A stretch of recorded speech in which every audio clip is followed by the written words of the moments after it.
नमस्कार दोस्तों, मैं राणा चंदन स्टडी अफेयर्स के यूट्यूब चैनल पे आप सभी का एक बार फिर से स्वागत करता हूं।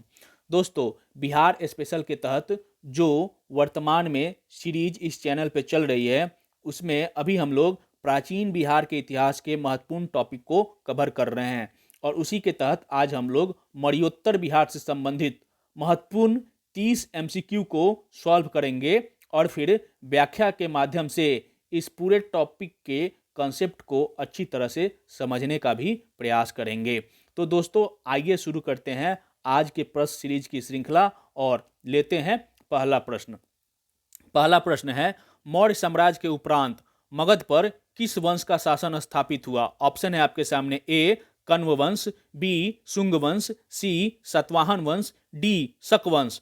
तो इसका सही उत्तर है दोस्तों ऑप्शन बी शुंग वंश। अब हम लोग व्याख्या के माध्यम से इसे समझने का प्रयास करेंगे। दोस्तों, मेरे वीडियो की जो व्याख्या होती है वो काफ़ी इंपॉर्टेंट होती है, इसलिए अगर आप इस चैनल पे नए जुड़े हैं तो आपको एक बार फिर से बता दूं कि हमारे वीडियो की जो व्याख्या है उसको आप इत्मीनान से सुनिएगा, क्योंकि इसी से बहुत सारे कंसेप्ट क्लियर होते हैं। यह जस्ट एक नोट्स की तरह होता है। अगर 1 से 2 बार आप इस वीडियो को सुनेंगे तो आपको सारी घटनाएं क्रमवार तरीके से याद हो जाएगी। अगर संभव हो तो आप इसे किसी डायरी में भी नोट कर ले, आपको नोट्स की तरह यह आगे सारे परीक्षा में काम आएगा।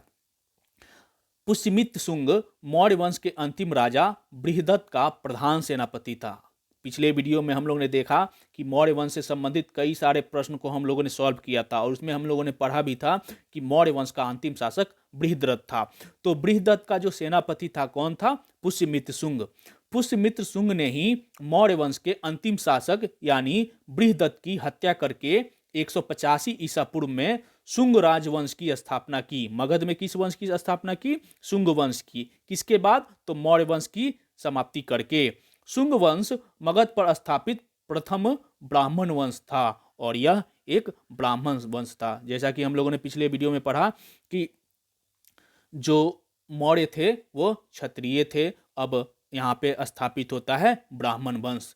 मगध पर स्थापित होने वाला प्रथम ब्राह्मण वंश शुंग वंश ही था। पुष्यमित्र शुंग को सेनानी की उपाधि दी गई थी, इसे सेनानी भी कहा जाता था। ठीक है, तो इस व्याख्या को आप लोग इत्मीनान से सुने होंगे तो आगे के कई सारे प्रश्न के उत्तर आप आसानी से दे सकते हैं। आज का दूसरा प्रश्न लेते हैं। शुंग वंश का संस्थापक था। ऑप्शन है आपके सामने, ए पुष्यमित्र, बी बृहद्रथ, सी वसुमित्र, डी देवभूति। तो इसका सही उत्तर है दोस्तों ऑप्शन ए पुष्यमित्र शुंग वंश का संस्थापक था और पहले प्रश्न के व्याख्या में भी हम लोगों ने इसकी चर्चा कर ली है। अगला प्रश्न, आज का तीसरा प्रश्न। मगध में प्रथम ब्राह्मण राज स्थापित किया था किसने? देवभूति ने, ऑप्शन बी अग्निमित्र ने, ऑप्शन सी पुष्यमित्र ने, डी वसुदेव ने। तो इसका सही उत्तर हो जाएगा दोस्तों ऑप्शन सी पुष्यमित्र शुंग ने। नेक्स्ट क्वेश्चन, शुंग वंश के किस शासक ने सेनानी की उपाधि धारण की थी? ए ऑप्शन है पुष्यमित्र शुंग, बी वसुमित्र, सी अग्निमित्र, डी पुलकिंद, ई उपरोक्त में से कोई नहीं, उपरोक्त में से एक से अधिक। तो शुंग वंश के शासक और संस्थापक पुष्यमित्र शुंग ने सेनानी की उपाधि धारण की थी और पहले प्रश्न के व्याख्या में हम लोगों ने इसकी चर्चा कर ली थी। नेक्स्ट प्रश्न, आज का पांचवा प्रश्न। पुष्यमित्र शुंग मौर्य वंश के किस शासक का सेनापति था? तो आप लोग इसका भी उत्तर आसानी से दे सकते हैं। ऑप्शन दे रहे हैं हम आपके सामने, ए चंद्रगुप्त मौर्य का, बी दशरथ का, सी कुणाल का, डी बृहद्रथ का। तो जो पुष्यमित्र शुंग था वह मौर्य वंश के अंतिम शासक बृहद्रथ का प्रधान सेनापति था। नेक्स्ट क्वेश्चन, और उसी की हत्या करके पुष्यमित्र शुंग 185 ईसा पूर्व में मगध पर शुंग वंश की स्थापना करता है। ठीक है, पाटलिपुत्र पर यवन डेमेट्रियस का आक्रमण किस वंश के शासन के समय हुआ? ऑप्शन है आपके सामने, ए कण्व वंश, बी मौर्य वंश, सी नंद वंश, डी शुंग वंश। तो इसका भी सही उत्तर हो जाएगा दोस्तों ऑप्शन डी शुंग वंश के शासन काल के समय। अब व्याख्या में हम लोग देख लेते हैं डेमेट्रियस और यवन के बारे में। डिमेट्रियस नामक यवन राजा पुष्यमित्र का समकालीन था, तभी तो उसके शासन काल में वो आक्रमण कर सकता है। ठीक है, गार्गी संहिता में के युग पुराण में विवरण मिलता है कि यवन जो थे, गार्गी संहिता के युग पुराण में यह विवरण मिलता है कि यवन के जो राजा थे वह साकेत और मथुरा पर अधिकार करते हुए 185 ईसा पूर्व तक पाटलिपुत्र पहुंच गया और पाटलिपुत्र में पुष्यमित्र शुंग की यवनों पर जीत हुई। जब वह साकेत और मथुरा पर अधिकार करते हुए जब यमन डेमेट्रियस पाटलिपुत्र पहुंचा तो यहाँ के जो मगध के राजा थे, कौन, पुष्यमित्र शुंग, उन्होंने यवनों को पराजित किया। ठीक है, शुंग कला के कुछ उत्कृष्ट नमूने बिहार के बोधगया से भी प्राप्त हुए हैं। आगे बढ़ते हैं। अगर इस व्याख्या को आप लोगों ने अच्छे से सुना होगा तो आपको कई सारे प्रश्न आसानी से बनाने में सुविधा होगी। पाटलिपुत्र पर डिमेट्रियस का आक्रमण हुआ था। ए 185 ईसा पूर्व में, बी 158 ईसा पूर्व में, सी 158 ईस्वी में, डी 185 ईस्वी में। तो इसका सही उत्तर है दोस्तों ऑप्शन ए 158 ईसा पूर्व में। साकेत और मथुरा होते हुए जो यमन डेमेट्रियस था वो कहां पहुंच गया था, पाटलिपुत्र। और उस समय पाटलिपुत्र मगध की राजधानी थी और मगध में शुंग वंश का शासनकाल स्थापित हो गया था पुष्यमित्र शुंग के द्वारा। और पुष्यमित्र शुंग ने ही पाटलिपुत्रा में डेमेट्रियस के आक्रमण के समय उन्होंने उसको पराजित किया। शुंग कला के उत्कृष्ट नमूने बिहार के किस स्थान से प्राप्त होते हैं? ऑप्शन है कैमूर, समस्तीपुर, बोधगया, सिवान। तो इसका सही उत्तर हो जाएगा दोस्तों ऑप्शन सी, बोधगया से। नेक्स्ट क्वेश्चन, शुंग वंश की राजधानी थी? ऑप्शन सियालकोट, राजगृह, कनौज, पाटलिपुत्र। तो अभी व्याख्या के दौरान ही मैंने आपको कुछ चीजें बताई थी। तो शुंग वंश की राजधानी भी पाटलिपुत्र थी। नेक्स्ट क्वेश्चन, आज का 10वां प्रश्न, पाटलिपुत्र पर यवनों के आक्रमण का उल्लेख मिलता है, कहां मिलता है? ऑप्शन है आपके सामने, रुद्र दमन के जूनागढ़ अभिलेख में, बी गार्गी संहिता में, सी खारवेल के हाथी गुफा अभिलेख में, डी हेनसांग के यात्रा वृत्तांत में। तो हम लोगों ने व्याख्या में इसकी चर्चा की थी कि गार्गी संहिता के युग पुराण में डिमेट्रियस के पाटलिपुत्र पर यवनों के आक्रमण का उल्लेख मिलता है। तो इसलिए इसका सही उत्तर हो जाएगा दोस्तों ऑप्शन बी, गार्गी संहिता में। नेक्स्ट क्वेश्चन, गार्गी संहिता में पाटलिपुत्र पर यवनों के आक्रमण का उल्लेख है। ठीक है, यह आक्रमण किसके शासनकाल में हुआ था? ऑप्शन है आपके सामने, चंद्रगुप्त द्वितीय, बी वसुदेव, सी धनानंद, डी पुष्यमित्र शुंग। तो इसका सही उत्तर हो जाएगा दोस्तों ऑप्शन डी, पुष्यमित्र शुंग। और पुष्यमित्र शुंग कौन था? तो मौर्य वंश के अंतिम शासक बृहदत्त का प्रधान सेनापति था और इसी ने 185 ईसा पूर्व में बृहदत्त की हत्या करके मगध पर मौर्य वंश की समाप्ति करके शुंग वंश की स्थापना की। नेक्स्ट क्वेश्चन, पुष्यमित्र शुंग ने कितने अश्वमेध यज्ञ करवाए थे? ऑप्शन है आपके सामने 1, 2, 3, 4। तो इसका सही उत्तर है दोस्तों ऑप्शन बी, यानी 2 अश्वमेध करवाए थे पुष्यमित्र शुंग ने। और अब व्याख्या में हम लोग देखते हैं, धनदेव के अयोध्या अभिलेख से पता चलता है कि पुष्यमित्र शुंग ने 2 अश्वमेध यज्ञों का अनुष्ठान किया। कितने? 2। पतंजलि उसके अश्वमेध यज्ञ के राजपुरोहित थे। तो पुष्यमित्र शुंग के राजपुरोहित कौन थे? पतंजलि। पुष्यमित्र शुंग बौद्ध विरोधी था तथा उसने बड़ी संख्या में बौद्ध भिक्षुओं की हत्या करवाई थी। हम लोगों ने देखा था कि जो मौर्य वंश का जो अशोक था वह बौद्ध धर्म का अनुयायी था और उसने बौद्ध धर्म का बृहद स्तर पर पूरे देश विदेश तक प्रचार प्रसार किया था। लेकिन जब मौर्य वंश की समाप्ति के बाद पुष्यमित्र शुंग आता है, यह बौद्ध विरोधी होता है और इसने 84,000 बौद्ध स्तूपों और विहारों को नष्ट करवा दिया था। पुष्यमित्र शुंग ने ही पाटलिपुत्र में स्थित कुक्कुटराम विहार को 3 बार नष्ट करवाने का प्रयास किया था। पाटलिपुत्रा में जो कुक्कुटराम विहार था बौद्धों का, उसको 3 बार नष्ट करवाने का प्रयत्न किया था। किसने? तो पुष्यमित्र शुंग ने।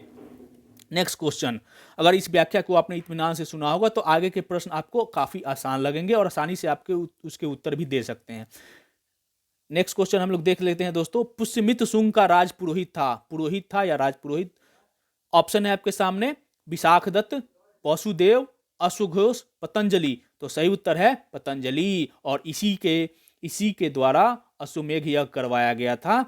पुष्यमित्र शुंग के कार्यकाल में 2 अश्वमेध यज्ञ जो पुष्यमित्र ने करवाया था उसका अनुष्ठान पतंजलि के द्वारा ही करवाया गया था। ठीक है, क्योंकि वह उसका राजपुरोहित था। नेक्स्ट क्वेश्चन, 84,000 बौद्ध स्तूप और बिहारों को, यहाँ विहार हो गया है, विहार होना चाहिए, बिहारों को किसने नष्ट करवा दिया था? वसुदेव ने, पुष्यमित्र शुंग ने, अग्निमित्र ने, शशांक ने। तो इसका सही उत्तर हो जाएगा दोस्तों ऑप्शन बी, पुष्यमित्र शुंग ने।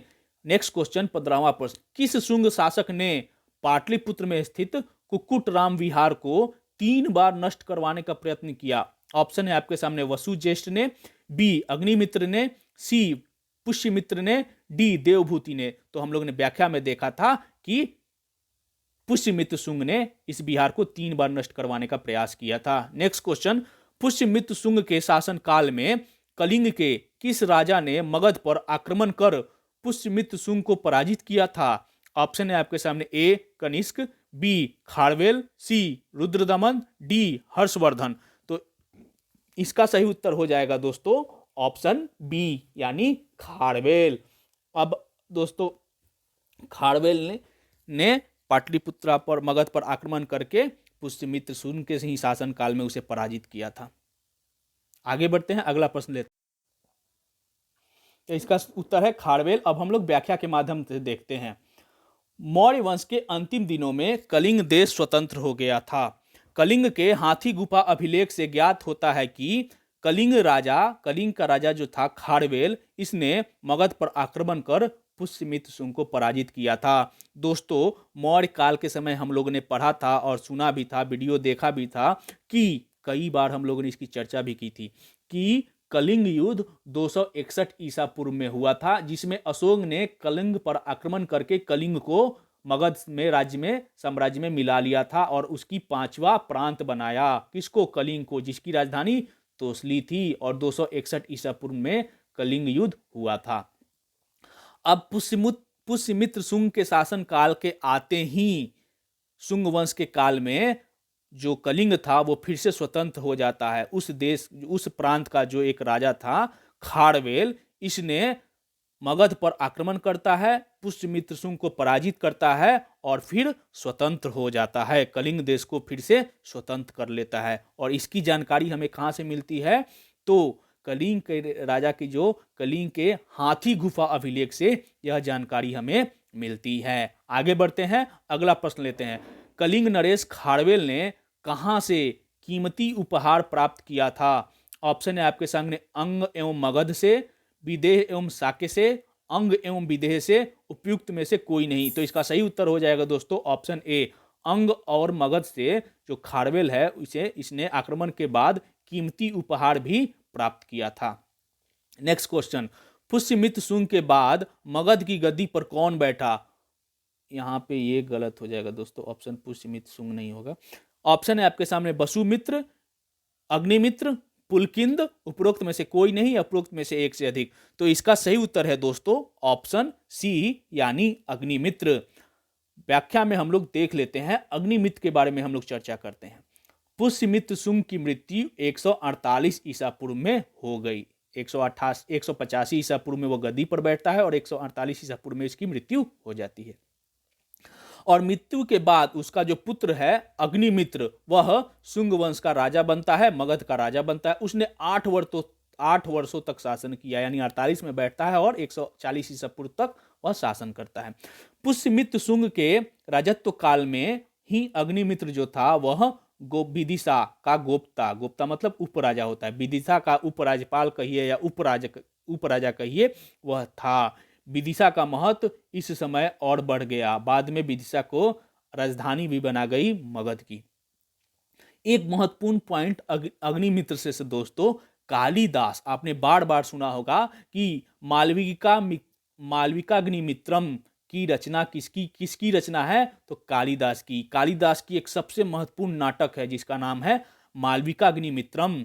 इस नाटक में जो नाटक के अभिनेता है वो यही अग्निमित्र है। पुष्यमित्र शुंग के पुत्र जो है, मगध का जो सम्राट अग्निमित्र है, इस नाटक के अभिनेता है। और मालविका इस नाटक की अभिनेत्री है और इन्हीं के प्रेम कथा का वर्णन किया है कालिदास ने मालविका अग्निमित्रम में। और कालिदास जो था दोस्तों इस काल का नहीं था, कालिदास जो थे वह इसके बाद के गुप्त वंश के शासक चंद्रगुप्त विक्रमादित्य द्वितीय के शासन काल के दरबार में वे कालिदास नवरत्नों में शामिल थे। और उन्हीं के द्वारा जो महत्वपूर्ण नाटक है मालविकाग्निमित्रम, इसकी रचना की गई है। और उस अपने रचना में इन्होंने अपने समय से लगभग 300 साल पहले की कहानी को अपने नाट्य रूपांतरण में उतारा है। अग्निमित्र शुंग वंश का था, मालविका शुंग वंश की थी, और 300 साल पहले की कहानी कालिदास ने गुप्त काल में जो अपनी रचना रची है मालविकाग्निमित्रम, उसमें यह कहानी पे अपनी नाटक बनाई है। तो ये मत समझ लीजिएगा दोस्तों कि कालिदास अग्निमित्र के समकालीन था। कालिदास जो थे वह गुप्त सम्राट चंद्रगुप्त विक्रमादित्य के दरबार में रहते थे, और उन्होंने उनकी जो महत्वपूर्ण कृति है मालविकाग्निमित्रम, उसमें जो अग्निमित्र हैं वो शुंग वंश के यही अग्निमित्र है, और मालविका इनकी प्रेमिका थी। आगे बढ़ते हैं, अगला प्रश्न लेते हैं। कालिदास द्वारा रचित प्रसिद्ध नाटक मालविकाग्निमित्रम के नायक कौन थे? पुष्यमित्र शुंग, वसुमित्र, अग्निमित्र, पुलकिंद। तो ऑप्शन सी होगा अग्निमित्र। नेक्स्ट क्वेश्चन, आज का 20वां प्रश्न। पुष्यमित्र शुंग के शासन काल में अग्निमित्र कहाँ का शासक था? मथुरा का, कलिंग का, विदिशा का, उज्जैनी का? तो हम लोगों ने पिछले प्रश्न के व्याख्या में देखा था कि अग्निमित्र विदिशा का शासक था। नेक्स्ट क्वेश्चन, शुंग वंश का अंतिम शासक कौन था? तो पिछले प्रश्न के व्याख्या में हम लोगों ने चर्चा शायद नहीं कर पाए थे कि ये छूट गया था। शुंग वंश का अंतिम शासक देवभूति था। तो इस प्रश्न का उत्तर हो जाएगा ऑप्शन डी, देवभूति। शुंग वंश का अंतिम शासक कौन था? देवभूति। नेक्स्ट क्वेश्चन, आज का 22वां प्रश्न। शुंग वंश के पतन के बाद मगध पर किस वंश का शासन स्थापित हुआ? ऑप्शन है आपके सामने, ए कुषाण वंश, बी लिच्छवी, सी कण्व वंश, डी गुप्त वंश। ई उपरोक्त में से कोई नहीं, उपरोक्त में से एक से अधिक। तो इसका सही उत्तर हो जाएगा दोस्तों option B, option C Kanva वंश। मौर्य वंश के बाद शुंग वंश और शुंग वंश के बाद कण्व वंश। व्याख्या में हम लोग देख लेते हैं। शुंग वंश के अंतिम शासक देवभूति की हत्या करके उसके अमात्य वसुदेव ने मगध पर कण्व वंश की नींव रखी। देवभूति कौन था? शुंग वंश का अंतिम शासक, और उसी के अमात्य थे कौन? वसुदेव, और उसी ने ही शुंग वंश की समाप्ति करके मगध पर कण्व राजवंश की स्थापना की। कण्व वंश के कुल 4 शासकों ने लगभग 43 वर्षों तक शासन किया। कण्व वंश के कुल 4 शासक हुए। कण्व वंश का अंतिम शासक सुशर्मा था, जिसकी हत्या आंध्र जातीय शासक सिमुक ने कर दी थी। तो कौन 4 शासकों ने 43 वर्षों तक शासन किया? कण्व वंश की स्थापना वासुदेव ने की थी, और इन्होंने शुंग वंश के अंतिम शासक देवभूति की हत्या करके कण्व वंश की स्थापना की थी। और अंतिम शासक सुशर्मा था, जिसकी हत्या आंध्र जातीय शासक सिमुक ने कर दी थी। ठीक है, आगे बढ़ते हैं, अगला प्रश्न लेते हैं। कण्व वंश का संस्थापक था? Option A Devabhuti, B Pushyamitra, C Agnimitra, D Vasudeva. तो सही उत्तर है दोस्तों, हम लोगों ने व्याख्या में भी चर्चा कर ली है, option D Vasudev. Next question, Kanva वंश का अंतिम शासक कौन हुआ? ए देवभूति, बी सुशर्मा, सी कनिष्क, डी सिमुक। तो हम लोगों ने इसकी भी चर्चा की थी पिछले प्रश्न के व्याख्या में, सही उत्तर है सुशर्मा। नेक्स्ट क्वेश्चन, कण्व वंश की सत्ता समाप्त की किसने? ऑप्शन है आपके सामने, आंध्र सातवाहनों ने, गुप्तों ने, कुषाणों ने, शुंगों ने।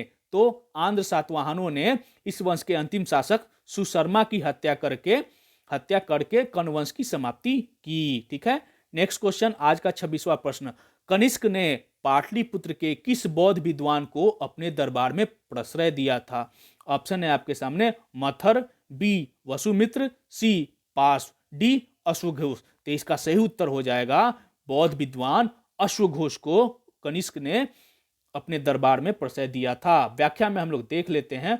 कुषाण वंश का सबसे प्रसिद्ध शासक था कनिष्क, और कनिष्क ने पाटलिपुत्र पर आक्रमण किया, और यहां अपने शासन काल के दौरान उसने पाटलिपुत्र पर आक्रमण किया था।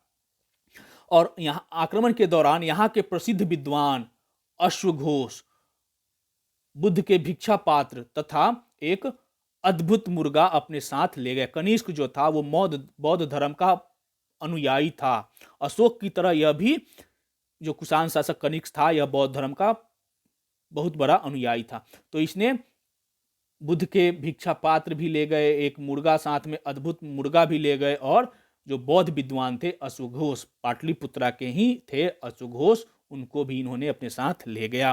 कुषाणों के आक्रमण के पश्चात मगध शासकों ने कनिष्क की अधीनता स्वीकार कर ली। बिहार के कई स्थानों से कुषाण कालीन अवशेष प्राप्त भी हुए हैं। कुषाण वंश के पतन के बाद वैशाली के लिच्छवियों ने मगध पर अधिकार करके कुछ वर्षों तक यहाँ शासन किया। वैशाली के लिच्छवी आपने 16 जनपद में भी पढ़ा होगा। तो इस चैनल पे ऑलरेडी वीडियो भी अपलोड है, आप लोग देख लीजिएगा। कनिष्क के संबंधित, कनिष्क एक बहुत बड़ा बौद्ध अनुयायी था और जब यहाँ पे उसने शासन किया तो उसके कई सारे अवशेष बिहार से प्राप्त होते हैं।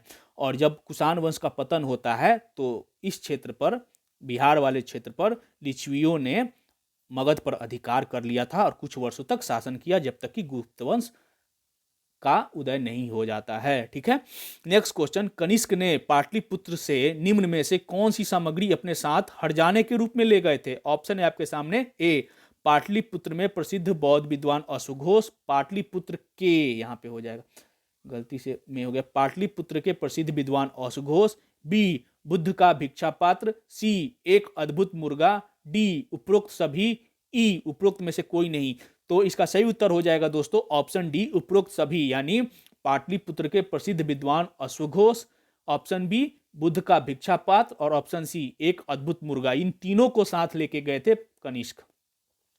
नेक्स्ट क्वेश्चन, कुषाण साम्राज्य के पतन के उपरांत संभवतः मगध पर शासन रहा किनका? सातवाहनों का, लिच्छवियों का, चेदियों का, मित्रों का। तो सही उत्तर हो जाएगा लिच्छवियों ने कुछ वर्षों तक मगध पर शासन किया कुषाण वंश की समाप्ति के बाद। नेक्स्ट क्वेश्चन, आज का 29वां प्रश्न, मगध पर शासन करने वाले राजवंश का सही क्रम है? हम लोगों ने इन सारे मगध साम्राज्य के उदय से लेके अशोक के मौर्यकालीन के बाद अब तक के भी जितने हम लोगों ने वीडियो देखे हैं उसको ध्यान में रखते हुए आपको यह क्रम बताना है कि मगध पर सबसे पहले कितने शासन किया, उसके बाद किसने और अंत में किसने। ए ऑप्शन है शिशुनाग, हर्यक, नंद, मौर्य, शुंग, कण्व। बी ऑप्शन है हर्यक, शिशुनाग, नंद, मौर्य, कण्व, शुंग।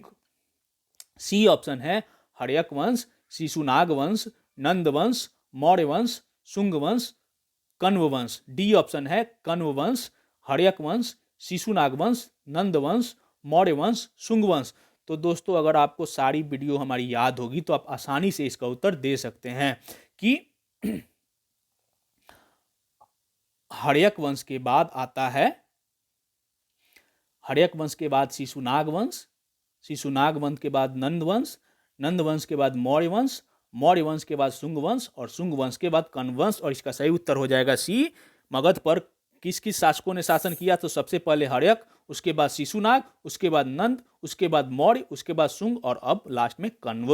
तो इसका सही उत्तर हो जाएगा सी। नेक्स्ट क्वेश्चन और आज का अंतिम प्रश्न, 30वां प्रश्न, सुप्रसिद्ध बौद्ध विद्वान अश्वघोष को प्रश्रय देने वाला शासक था? ऑप्शन है आपके सामने, ए अशोक, बी हर्षवर्धन, सी कनिष्क, डी देवपाल, ई उपरोक्त में से कोई नहीं या उपरोक्त में से एक से अधिक। तो पिछले प्रश्न के व्याख्या में हम लोगों ने इसकी चर्चा कर ली है कि कनिष्क ने बौद्ध विद्वान अश्वघोष को पाटलिपुत्रा से अपने साथ ले गया और अपने दरबार में उन्हें प्रश्रय दिया था। तो इसलिए सही उत्तर हो जाएगा ऑप्शन सी। गलती से यहाँ डी हो गया है, डी उत्तर नहीं होगा, सी उत्तर होगा कनिष्क।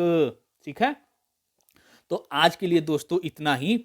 आज एक छोटा था ये क्वेश्चन, यहाँ से प्रश्न पूछे जाते हैं, छोटा ही वीडियो था लेकिन महत्वपूर्ण वीडियो है मौर्योत्तर काल। कल के वीडियो में आगे की क्लास में हम लोग बिहार में गुप्तकालीन साम्राज्य, बिहार गुप्त काल से संबंधित जो भी काल हुए बिहार में, जो कि इम्पोर्टेंट है बिहार जीके के लिए, उससे संबंधित महत्वपूर्ण पॉइंट्स को हम लोग कवर करेंगे। तो आज के लिए दोस्तों इतना ही। अगर हमारा वीडियो आपको अच्छा लगे तो चैनल को सब्सक्राइब कर लीजिएगा, वीडियो को लाइक करिएगा और अपने दोस्तों के साथ शेयर भी करिएगा। धन्यवाद।